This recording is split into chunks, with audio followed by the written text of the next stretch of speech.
Pagi Besti, seperti biasa ya Bes. Iki aku lagi ning pasar Besti arep blonjo. Ora akeh Bes, ki ya karo ngeterne dagangan ngono terus bablas ning pasar Besti. Aku arep blonjo percabean Bes.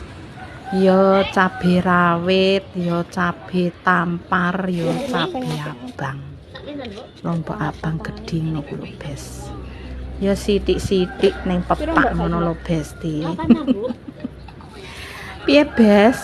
Apa kabar kalian? Semoga sehat ya, Bes. Rezeki tetap lancar. Sampai ngendi Besti aktivitasnya kalian Bes? Tetap semangat ya Besti.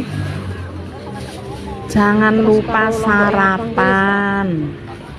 Apa wedangan?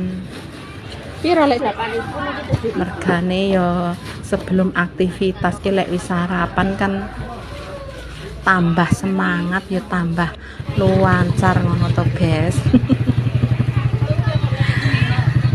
Aku iki wis bar ya Bes, iki nenggake dicateti ngono apa sing tak blonjo kae mau terus bayar terus arep lanjut ki tuku brambang Besti, soalnya brambange mbake sing ning kono kuwi mau ki cilik-cilik ngono lho Bes.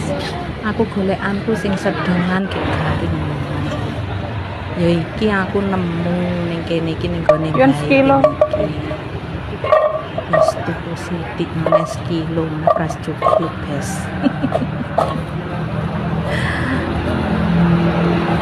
Sing penting ki garing ngono kan awet. Terus iki lanjut golek empon-empon. Pinten? Ya dipepaki ngono ngene tempat. Wis iki aku arep lanjut OTW Bes.